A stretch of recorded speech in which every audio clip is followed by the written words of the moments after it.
Thanks, everybody, for joining our workshop on rethinking stress, pain, and the mind-body connection. We have a very full workshop for you all planned today. We're going to spend the next hour with a couple of great teachers, and we're going to have a few live demos for you, and we hope to bring you some real value over the next hour. So we are joined by two guides that are each practitioners who have a distinct area of expertise and knowledge. And so you're going to get a really nice balance of information from each of them today. And I am going to let them introduce themselves so we can get started. Why don't we start with you, Brendon? Hello, everyone. Thank you all for joining in. I'm excited to be here today. I always love talking about stress and pain and how the body responds and how it's dynamic. So we'll get into that. A little background about myself. I went to school for kinesiology and I specialized in movement science. And from there, I wanted to get into the field of helping others, but I did not know what that entailed. So initially I thought about getting into chiropractic, and along my chiropractic school search, I came across osteopathy, which resonated a little bit more with me due to the fact that it's a little bit more of a holistic approach and a full body approach. So we don't just focus and understand the nervous system. We understand all systems and how all systems interact with one another. I'm grateful that I ended up in this profession because I've been able to help many patients that have had trouble through all other various forms of therapy. And one of the things that I hold myself to is being able to explain things in a simplified way so that people can understand very complex health concepts. And I think David Spiegel will talk about this a little more, but the more we understand things, the better control we have over what happens. So if we don't understand things, we might be doing things that might further damage or injure ourselves. So I'm pleased to be here today to provide some valuable information to everyone. And hopefully all of you can learn something from this workshop. Awesome. So glad you're here with us. Thank you, Brendon. Dr. Spiegel, over to you. Brendon, glad that you're here. Between the two of us, we've got the body and the mind covered. Mark Twain was talking once about a friend of his named William Dean Howells, who was a brilliant intellectual.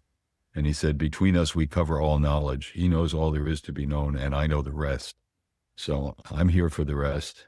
I'm Wilson Professor and Associate Chair of Psychiatry and Behavioral Sciences at Stanford University School of Medicine, where I've been doing psychiatry, clinical work, and research for almost 50 years. I've done a lot of research on hypnosis, both randomized clinical trials, developing treatments. I've treated about 7,000 people with hypnosis in my career, and now building an app called Reverie that I'll tell you more about, that is a way of helping you help yourself by using self-hypnosis. Wonderful. I'm so happy to have you both with us. Thank you for your time. So getting into it, Brendon, I would love it if you would be able to share a little bit about how pain is processed in the body and what people might misunderstand about some of that. Sure. So pain is a very complex process that happens in the body, and it is a protective response to allow us to be aware and mindful that something is going on that might not be right or working properly within the body. So this could be tissue damage from an injury, like trauma, a scratch on the surface of the skin, to something happening on the inside, like digestive issues, bloating, nausea. We have different sensations for different types of pain. Sometimes pain might be dull, achy, sometimes sharp, sometimes numbness is sensed by the nervous system in the brain in different ways. And I like to think of pain as kind of a two-way highway within the nervous system. So we have the ability to sense the outer world. So we can sense the chair that you're sitting on. We can sense the visual field through our eyes. We have different senses, and you guys are hearing me through your ears. So there's a lot of information coming into the body at one time. And this will lead me to another discussion later about different thresholds and how thresholds can change depending on the amount of stimulus that's happening at a specific moment.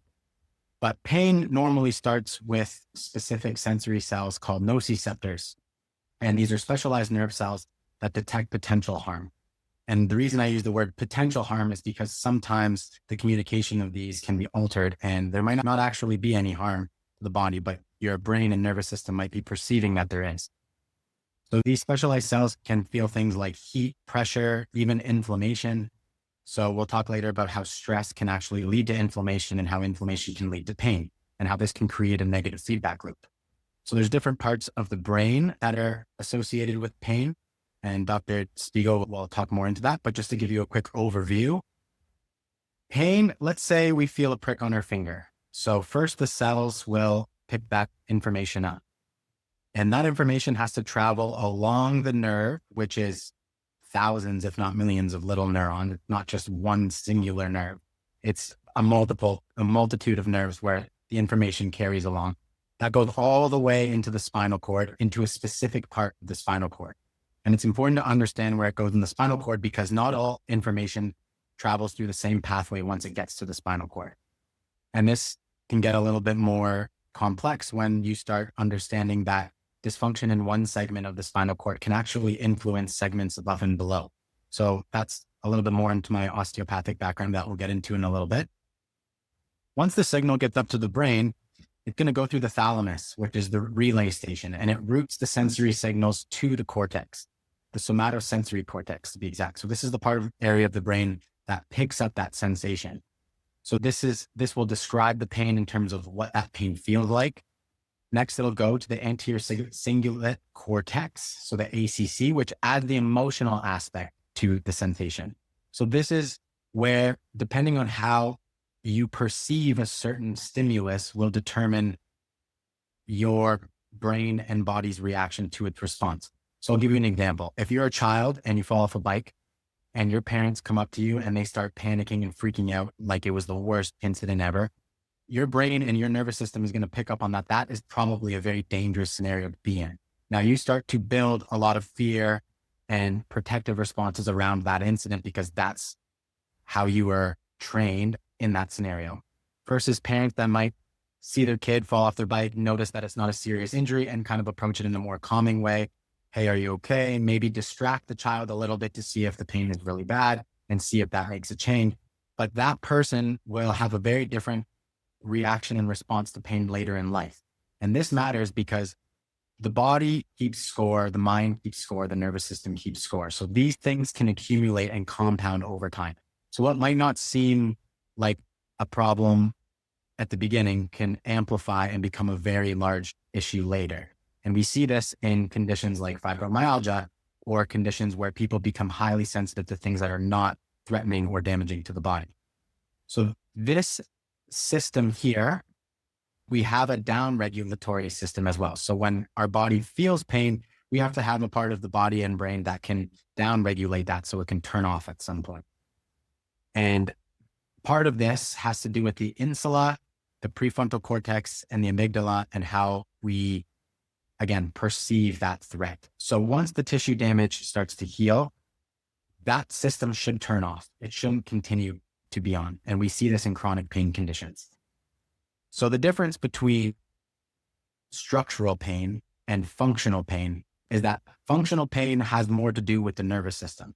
So when our nervous system experiences pain, if the pain persists for a prolonged period of time, it can actually change the sensitization in the neurons. So what this means is, I'll use my hands to try to give you guys some context. So let's say this is your threshold. If something affects your body that happens around here, that threshold is not going to be stimulated, which means you're not going to have the effects of whatever happens once that threshold has been passed. So if you apply pressure to your forearm, that might not cause pain. But if that pressure got too much and it passed the threshold, then it would elicit the pain response. So everything is dictated by a certain threshold. This goes for digestion. This goes for blood flow. This goes for how quick the heart pumps. Every system in the body has a threshold to turn things on or to turn things off. So when it comes down to functional pain, so when the pain does not arise from damaged tissues, but a sensitized nervous system, this can create the spinal cord and brain to become hyper responsive. So now you end up reacting to situations the same way you would if there was damage or a serious threat, even when there isn't. And this creates a lot of issues because there are a lot of important systems and functions in your body that get shut off when you're in a period of stress or pain. So you're not going to be able to sleep very well. You might end up with 10 hours of sleep, but you're not going to feel very rested. You might end up with high blood pressure or hypertension because blood is being pumped to certain areas of your body all the time in relation to stress. Your adrenal glands, you might end up with adrenal fatigue, high cortisol, which has effects with weight gain if you're having trouble losing weight. There's a lot of things that can be secondary and tertiary responses to prolonged and chronic pain.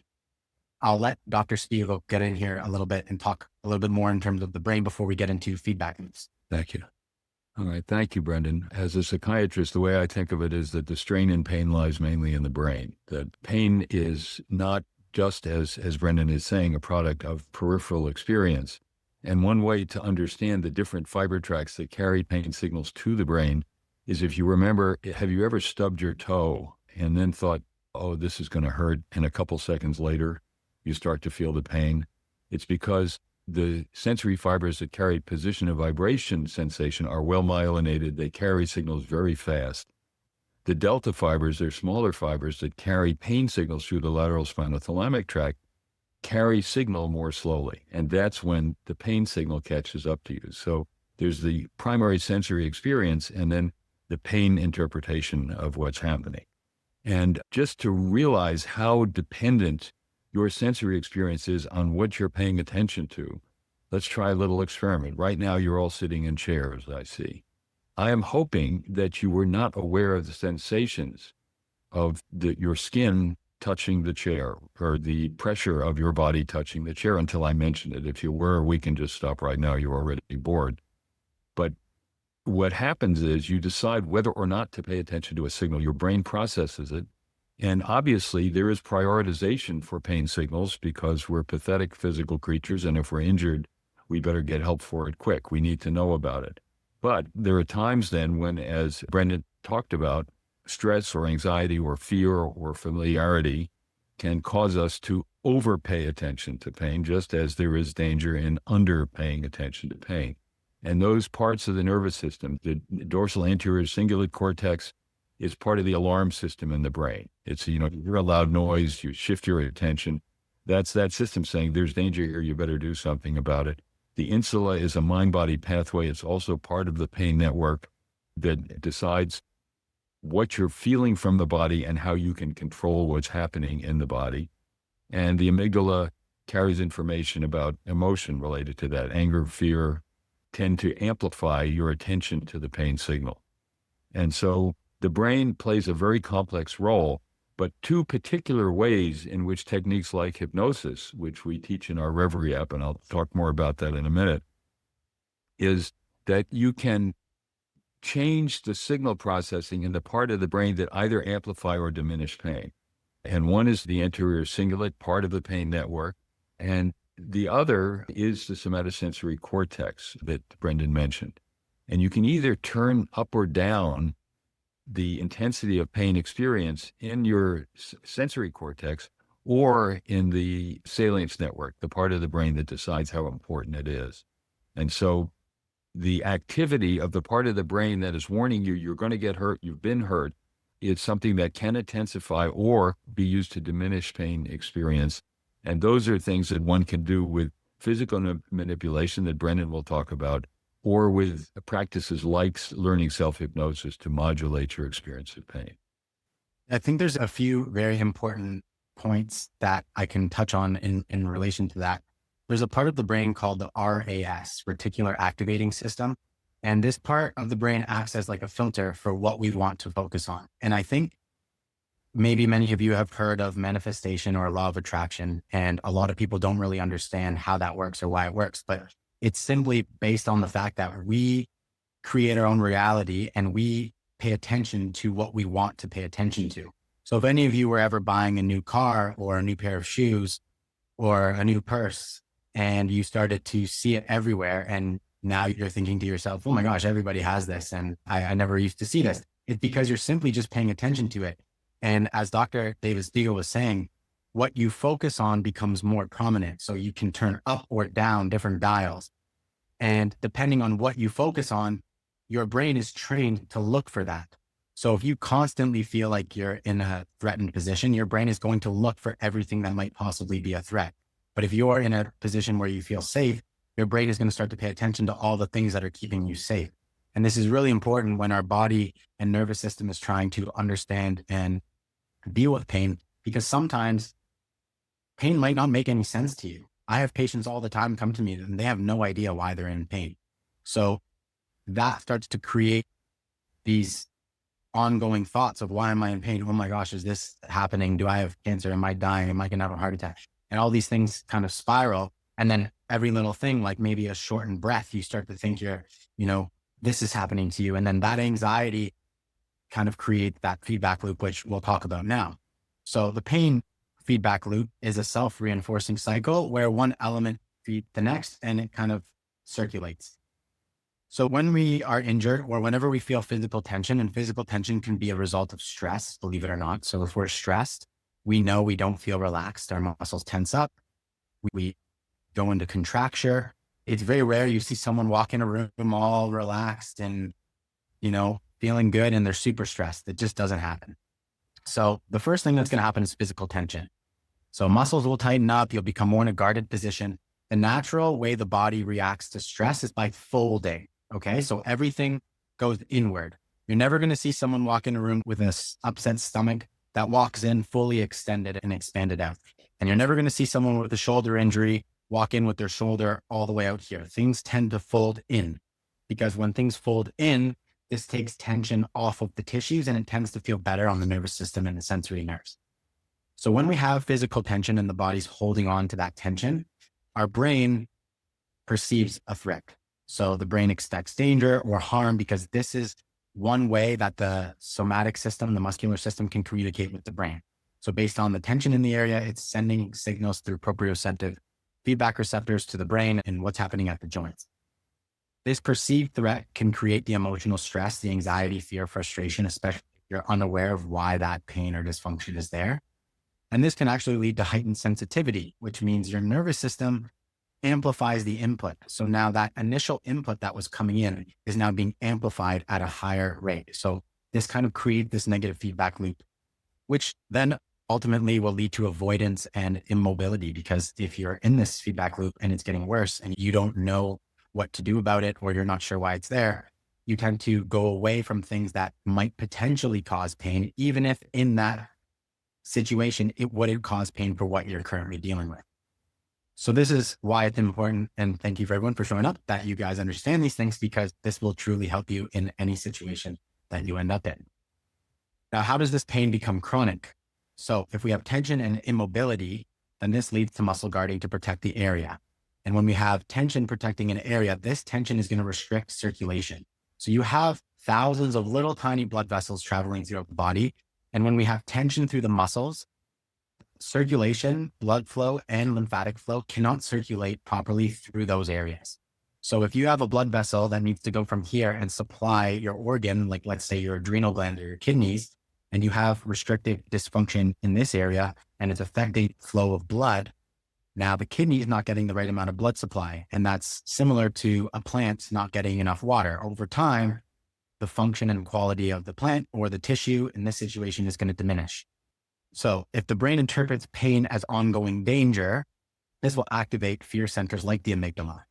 And the interesting thing about the brain is the more you activate certain centers of the brain, so let's say the amygdala, for example, just like working out your bicep, that area will actually grow. It gets stronger, it grows. And the opposite side, that is the safety part, in this case, fear and safety, that part will actually shrink.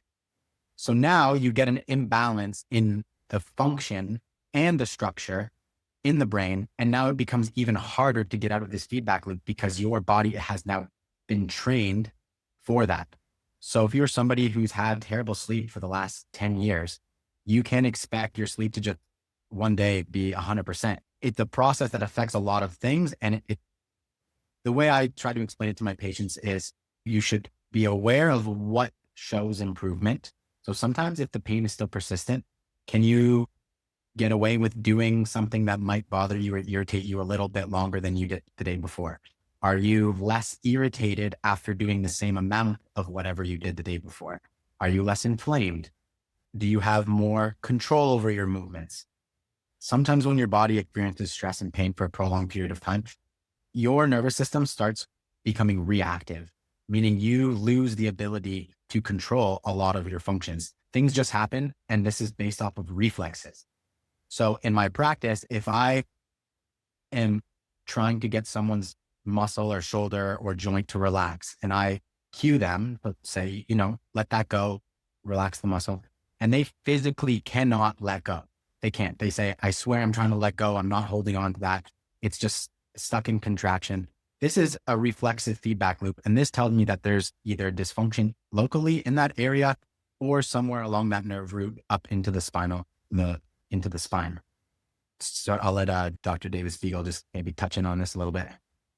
Okay, I think you're making a very good point about there are adaptive reasons why we may amplify pain, but there are also problems with it. And when I call this pathetic physical creatures, I meant that in an evolutionary sense, and I was joking. But we are not the fastest or strongest or biggest creatures out there. And so a lot of our survival advantage is between the ears. And so our ability to learn from threat, to learn from injury, and decide, as Brendon was saying, when we should pay attention and amplify the signal because we're in danger and when we shouldn't, is part of our adaptive survival capacity. And so our brain is very good at either getting us to pay attention to things we should because we're in danger or we're injured and we need to get help, or things that we can habituate to and de-emphasize. And the way in which we do that is by changing the settings in the parts of the brain that either remind you, as Brendon says, that you're in pain and you're having difficulty, and you're damaged, or you're okay. But keep in mind that just as when people are traumatized, they tend to have flashbacks, they remember the events very vividly that happened at a time of trauma, it's kind of imprinted on your brain and you remember it. And that means that injury to the body will also trigger recollection of what caused the injury and what it was like. And part of the problem people can get into with chronic pain is they treat it as if it were acute pain, that the damage has just been inflicted, I better pay attention to it and get help with it, rather than saying, I've had this thing for 2 months, it's getting better, and if I just don't do this or that, it will continue to get better. So we have to kind of retrain our brain from the initial imprinting of the traumatic experience that injured us to the way in which we can help our body recover. And part of that is using the capacity for intense focus. So in hypnosis is like if you've ever had the experience of getting so caught up in a good movie, you forget you're watching the movie and you enter the imagined world. You become part of the movie rather than the audience. Highly focused attention, like looking through the telephoto lens of a camera. You put outside of awareness things that might ordinarily be in consciousness. Intensity of focus, dissociation, putting those things outside. And the third part of it is what we're calling cognitive flexibility. You can see things from a different point of view. And the idea of being able to reframe your pain or recovery experience as a challenge rather than just damage to you can help you begin to learn your way out of the association between the sensation in your leg or your arm where you were injured and the re-injury of that area, because it isn't that. And so using techniques that help you change your experience of discomfort, literally filter the hurt out of the pain. I have people in hypnosis imagine if they feel better when they're in a warm bath. Well, you know what? Imagine right now that you're in a warm bath. Feel a sense of warm, tingling numbness because your brain was in that state when you were in the warm bath. It can recreate that sensation and experience if you recreate thinking about what it's like to be in a warm bath. That may seem strange, but people can actually do it. People with migraines, their head feels hot, their blood vessels expand in their head. You have them imagine that there's an ice pack on their head, cool, tingling numbness. And so strangely enough, people just focusing on re-experiencing an event that actually provided physical relief can reduce the experience of pain. I'll touch on that a little bit. Yeah, thank you for sharing, by the way. That's all very valuable information. I just wanted to touch on one thing, phantom limb pain. That's a real thing. It's been, studied many times, but people can feel pain in a limb that's no longer there. So that's a direct correlation with how the brain can perceive and or imagine what's going on even when something isn't specifically there. So you can use that for the positive. Well, you're absolutely right. And in fact, think about it. You may have lost a limb, but you haven't lost the nerve endings that innervated the limb. They're still there. And oddly enough, one of the hypnotic treatments that works for phantom limb pain is you get them hypnotized and you have them imagine moving the fingers of a limb that isn't there. And they actually get relief You'll from pain. remember the Yeah, feeling. they'll remember what that felt like, and they'll have this sense of agency that I can't actually move my hand, but I can imagine what it felt like to be able to move it and to move my fingers. And people with phantom limb pain get pain relief from doing that. Yeah, it's amazing. And these are techniques that are non-invasive. They're cost effective. They're powerful. So I think it's important for people to have these in their toolkit. Absolutely. But hopefully it is a relief to think about the fact that there's a big component of the pain experience that is a reaction to, but not just the product of physical damage. Yes. And that's a part you can control. Yeah. Yeah. Dr. Spiegel, on that note, could you also explain to everybody a little bit about cyclic sighing and how that with stress? Yes. So part of the pain intensity is the body's and the mind's reaction to stress. And you notice when you start to worry about something, or if you feel pain, often people are annoyed about it. They say, damn it, this is here again. It's interfering with what I want to do. And your body tenses up in reaction to your emotional reaction. And so then you notice that your muscles are tense, your heart rate may have gone up a little bit, you're breaking into a bit of a sweat, and you think, oh God, this is really terrible. You know, my whole body's being taken over by this. So you get more anxious, and it's like a snowball rolling downhill. So there are a number of techniques. Self-hypnosis is one, but another one that shall be mentioned is cyclic sighing. And if you think about just the word sigh, it conveys acceptance. You know, it's letting go of a feeling. We sigh when we're sad. We just allow our bodies to kind of decompress and accept what's going on. And what's happening in respiration, when, you know, people are used to saying if somebody's tense, take a deep breath. Actually, that's the wrong thing to say, because when you take a deep breath, what you're doing is reducing pressure in the chest that allows you to suck in air from outside. And you're also reducing a bit cardiac return of blood from the venous system into the heart. What we don't recognize is that arteries have muscles in the wall, but veins don't. And so you count on the return of blood through the pumping in the arterial system. But when you inhale, you reduce a bit of that venous return to the heart, and the heart detects that. The sinoatrial node says, we need more blood, so it'll pump harder and faster. And then when you exhale, you do the opposite. You increase pressure in the chest, exhale the air from the lungs, but you also increase venous return to the heart. And so the parasympathetic nervous system, our autonomic nervous system, has two parts. Sympathetic increases heart rate and blood pressure, and parasympathetic decreases it. It's the rest and digest system. And when you do that, you tend to relax. So that's what you can do with cyclic sighing. And if you want, we can try that now and just have a little experience of what it's like. So get comfortable, and I'll ask you to just inhale through your nose, starting with your abdomen. So stick out your belly a bit and inhale about halfway through your nose. Hold. Now expand your chest completely and fill your lungs. And then a nice slow exhale through your mouth. Try it again. Inhale through your nose, starting with your belly. Hold. Now fill your lungs. Slow exhale through your mouth. Let's try it one more time. Inhale through your nose. Hold. Fill your lungs and slow exhale through your mouth. Anybody feeling just a bit more relaxed now? Can you raise your hand? You're feeling it. The amazing thing is it happens very quickly, right? It's kind of fun. And techniques like this can help reduce the secondary sympathetic arousal that makes you feel even worse. So one technique that we recommend and that we have on the Reverie app is doing cyclic sighing to just help your body get back into equilibrium and reduce the immediate stress reaction that could come with pain or fear or stress or other situations as well. Absolutely. Yeah, some people in the chat are saying it's really helpful for anxiety. Yes. Thanks for sharing, It is Dr. indeed. Brendon, over to you. I would love to learn a little bit about some techniques you might have. Yeah. Okay. So we'll try a couple here.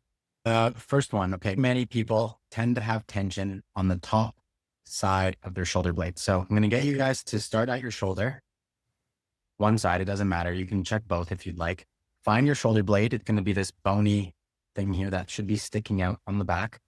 And I want you to try to follow it towards your spine.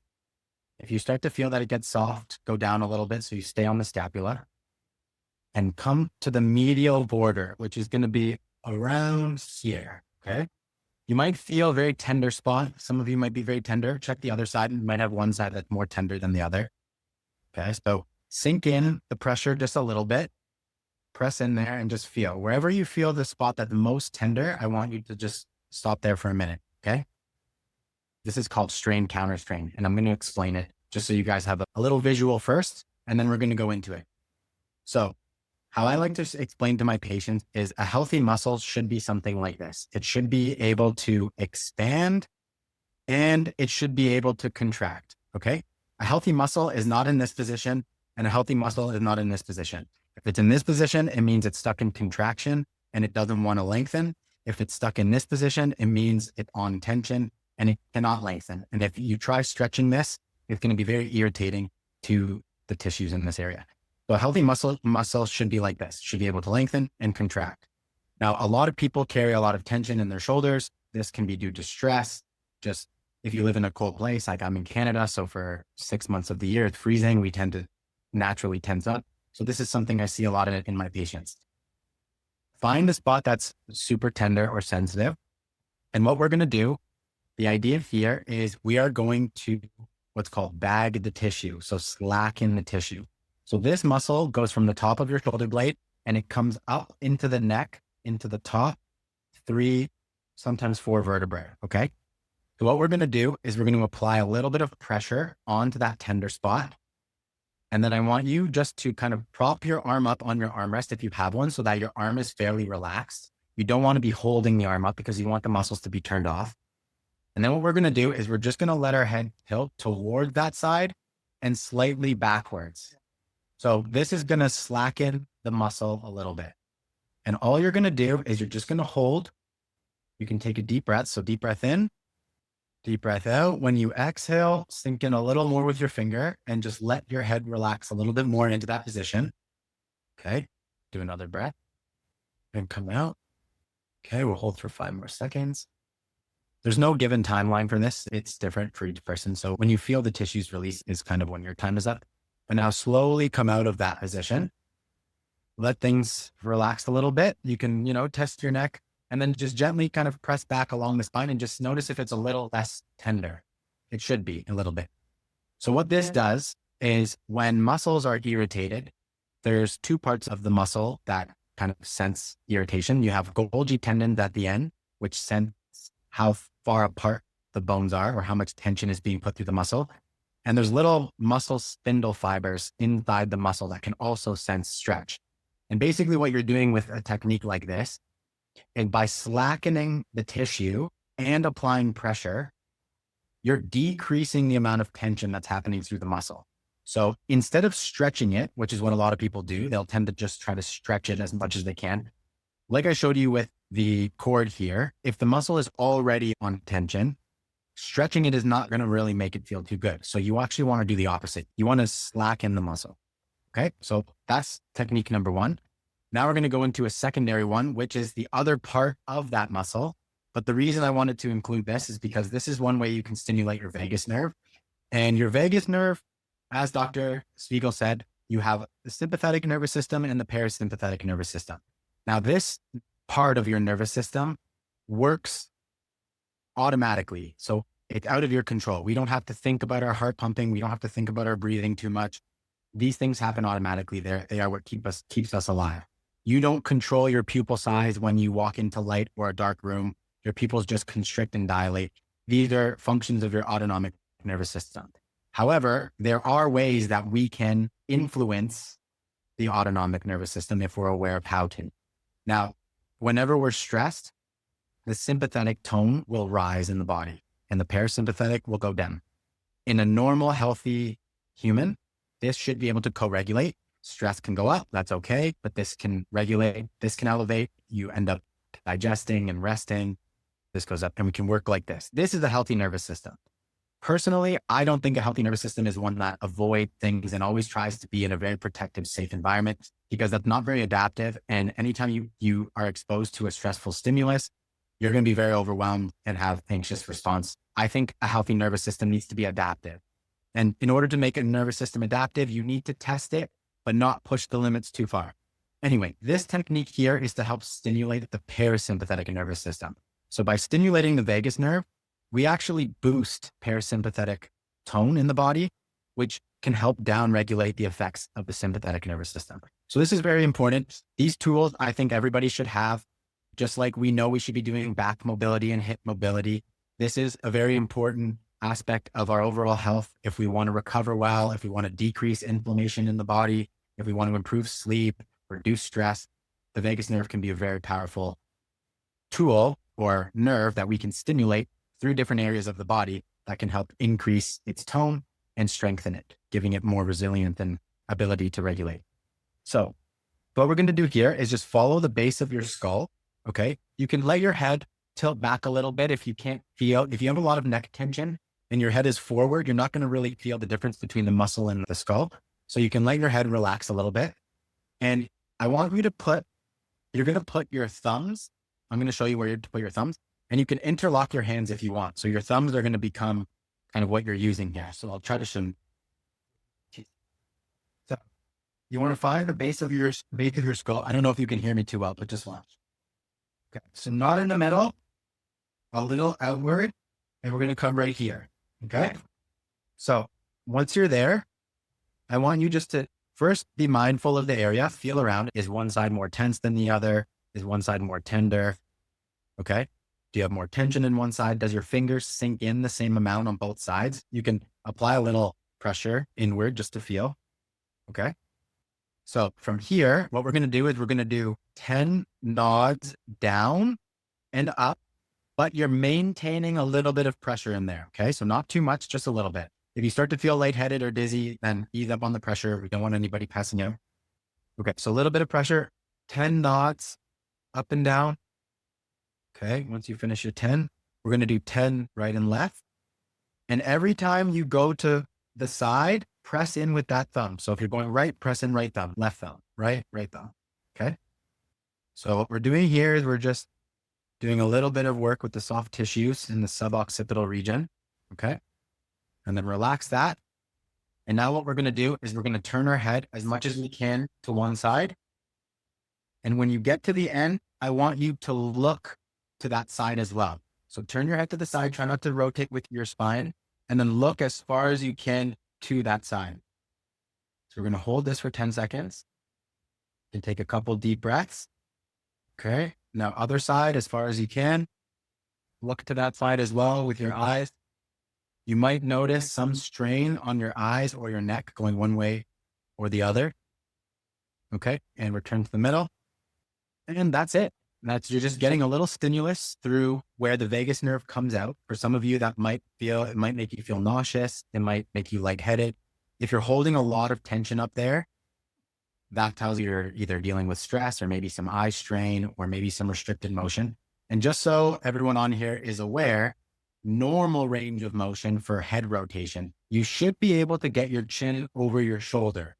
So if you are pretty far off from your shoulder and you can't get your chin to your shoulder on both sides, then that does explain some cervical spine mobility restriction. And that's something that I would work on.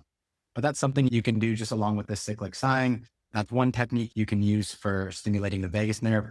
There's a lot of other ones, including breath work and different types of breathing. I have a lot of that in my Vagus Flow method program, but we'll discuss that later. Hopefully some of you feel a little bit less pressure in the head, maybe more blood flow, a little bit warmer at the top of the neck. Thank you, Brendon. All right, but let's just kick off Q&A. So as a father, how do I manage stress and anxiety associated with financially supporting a family, especially now after job loss?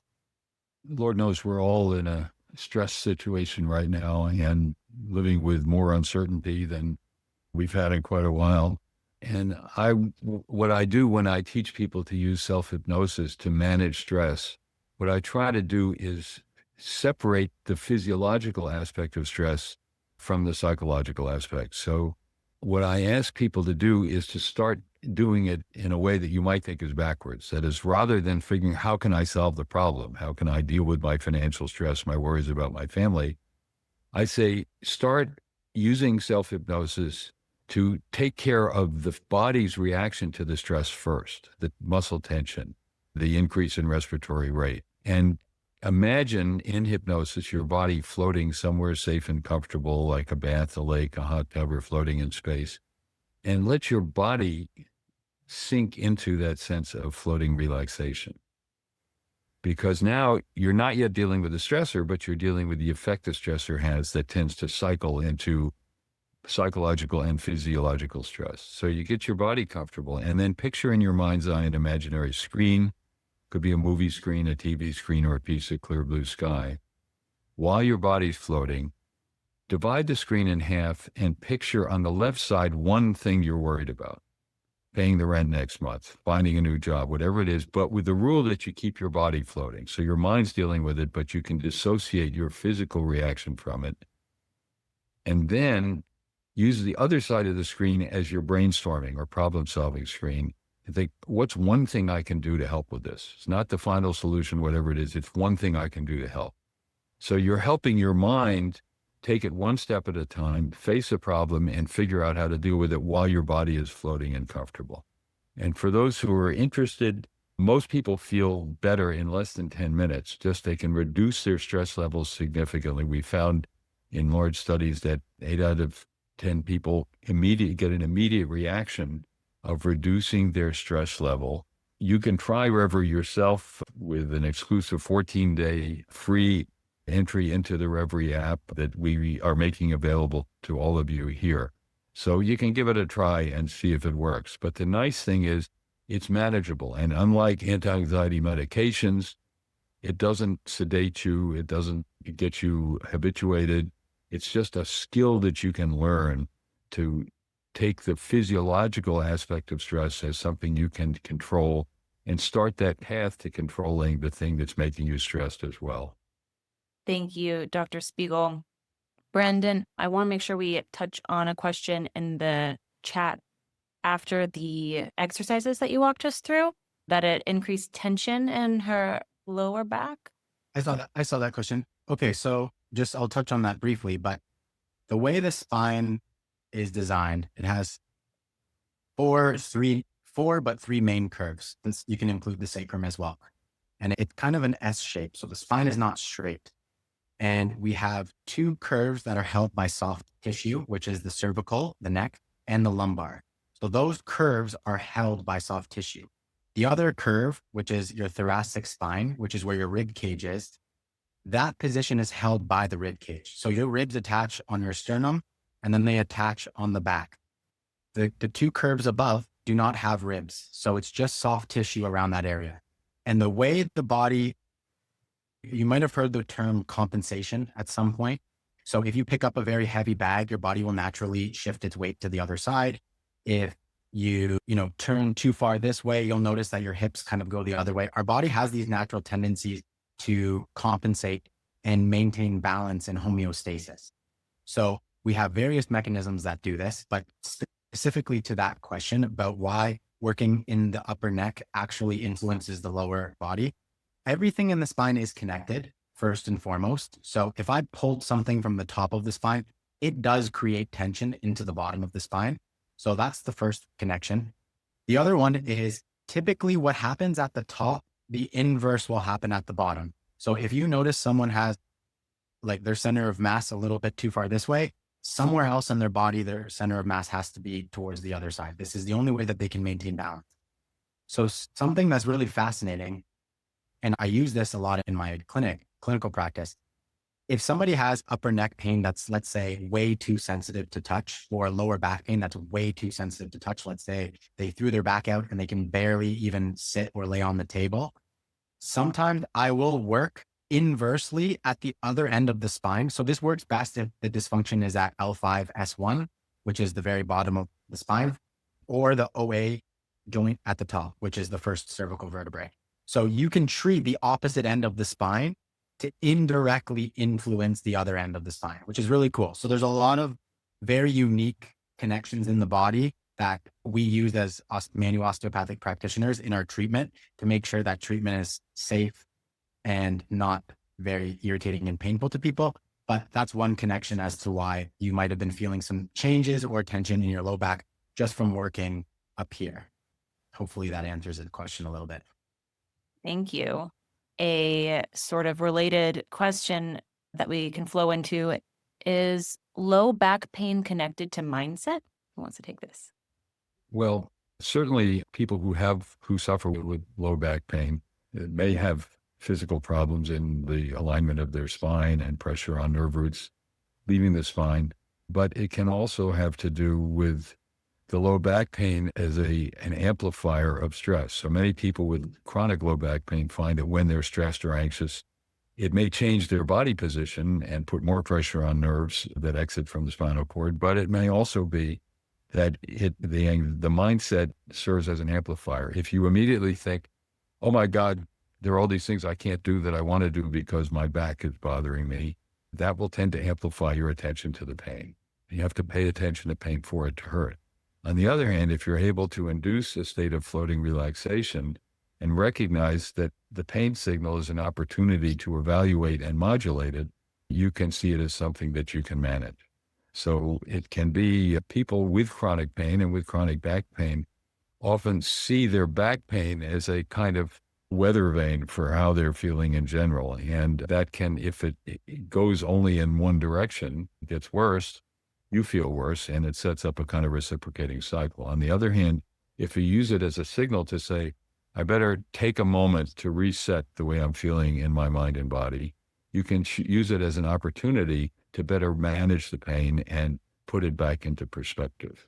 I think it's very important that for any of these discussions, I think we have to talk about body and mind. Like they both go back and forth. So everything Dr. Spiegel is saying is completely valid and super important. And that's why I try in my clinical practice to explain these things while I'm working on the physical body, because they do matter. And I'll explain one very fascinating scenario. I had a patient that had low back pain. And after about 6 sessions, normally I would have gotten a lot more relief in this type of scenario.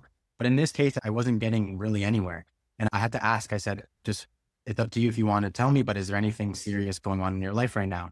And I found out that both of her parents were just recently diagnosed with cancer, and they were older, and her siblings didn't live in the country. So she was responsible for taking care of them. And she was very overwhelmed with wondering like what's going to happen with their house. And so the stress was extremely high, and I can feel it because nothing was changing. There's a certain response that should happen between sessions if you're doing the right things. And there's certain questions that I asked to see the progress. So, we're trained on when to refer out or when to start to investigate something different that might not be what we think it is.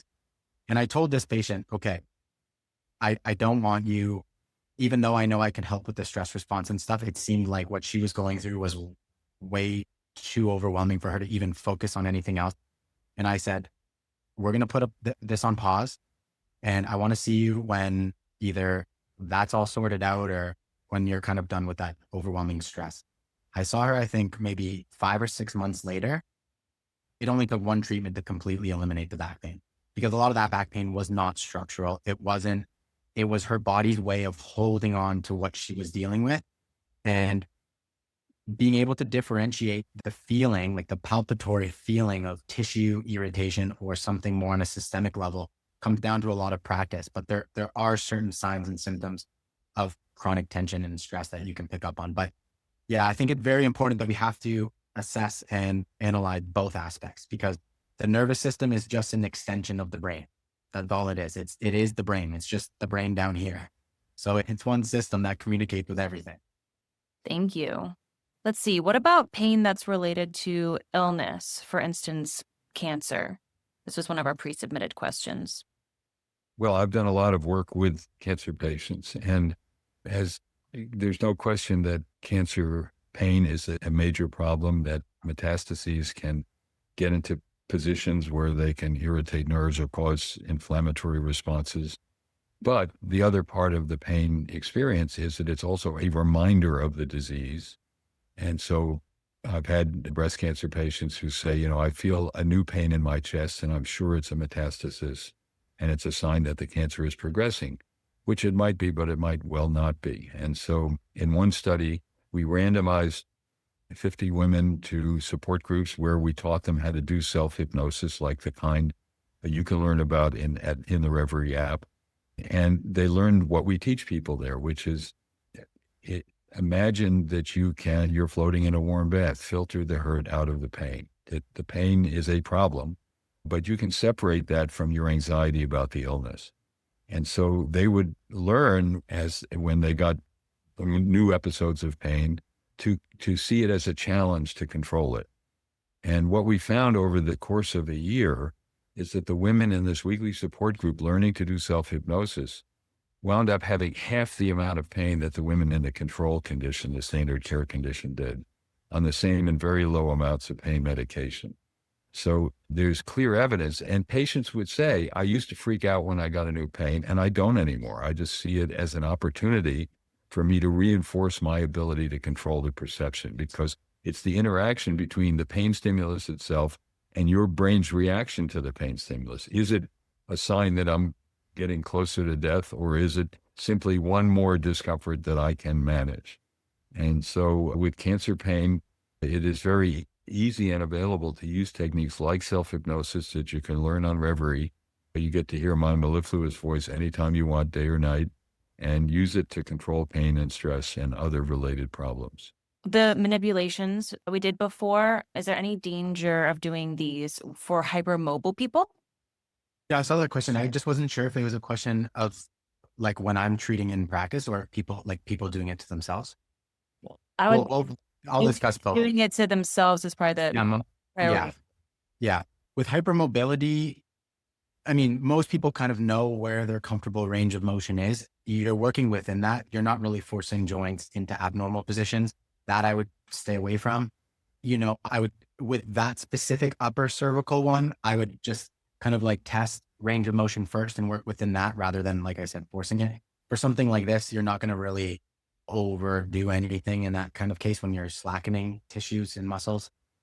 Hypermobility is a little bit more dangerous when someone else is manipulating you because they can go past certain barriers and that can be problematic. But if you're doing it to yourself, most people kind of have good control of, their joints and how far they can move them. So if you work within that, you're pretty safe.